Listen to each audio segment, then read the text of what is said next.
Hi guys, I want to share with you a beautiful message for ELUL.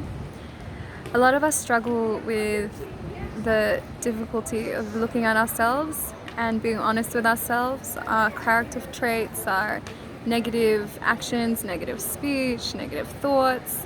It's sometimes difficult to be accountable for our challenges and things that we may have done wrong. And I think that's really because we have such a harsh view on doing things wrong. But really, here's the message for ELUL. ELUL stands for Aron Luchot rishonim, Ve Luchot acharonim.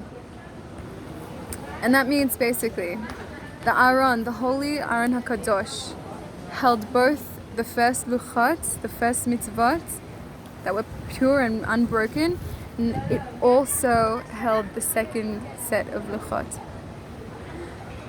And this signifies that Hashem is not looking for perfection from us. If he was looking for perfection from us, then only would the second Luchot be, the ones that were perfect and untarnished. While the first ones were there, the ones that were broken, and this refers to our falters, our mistakes. In our life, Hashem does not expect us to be angels. He knows that we're imperfect, and he knows that we'll stumble. But even more so, Hashem refuses to look at our negativities. Hashem refuses to look at our mistakes. He refuses to listen to the Satan when the Satan makes his cases against us. No, Hashem is yearning. If we only knew how much Hashem is yearning for us. Wow, he has such deep, unconditional love for us as we are. We don't need to change. We don't need to be anything else to get this love from Hashem. It is because we are. And his love for us is so extremely strong. He can see our positivity. He sees our true self. Even as we're doing a sin, chas v'chalila, even as we're chas v'chalila hurting someone in the depths of despair and pain and suffering, and chas v'shalom, no matter what we do, we can never make Hashem's love for us lessen. And that's why it's so important. That's why the message of ELUL is, look, my darling, Hashem loves you unconditionally. There's nothing you can say and there's nothing you can do that would lessen Hashem's love for you. And so with this knowledge, knowing that there is no harshness, knowing that you are not being judged, with this you can come to Hashem with your flaws. With this you can bring your first luchot that were broken. With this you can say, Hashem, these are my negative character traits that I'm seeing. These are the negative thoughts that I'm seeing, that I'm picking up in me. These are the negative actions that I'm doing, that I'm hurting people, that I'm speaking out, that I'm being losing my patience and stopping myself from being kind in a moment because they don't deserve me. You can come to Hashem and say these things.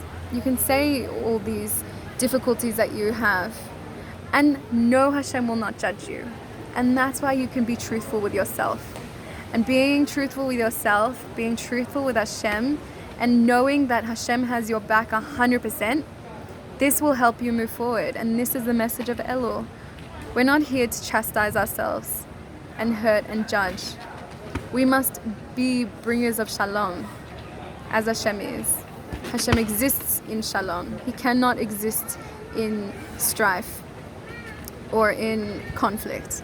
And so when we make shalom, which is essentially making peace with my deficiencies and making peace with the other's deficiencies, it's only then that I can bring Hashem into the picture. It's only then that Hashem can come in and say, finally, I've been waiting. It's only then that we can connect with Hashem. Because until we make peace with ourselves, with Hashem, with the other, with the deficiencies, then we don't have space for Hashem. We don't have space for ourselves. We don't have room for even ourselves to breathe. So, B'ezrat Hashem, with this ELUL, may we all receive this deep, beautiful message of unconditional love that Hashem has for us. With this unconditional love, may we lean in and be truthful, completely honest with ourselves, without the tinge of depression. Because we know that Hashem loves us anyway. This is how we become better people.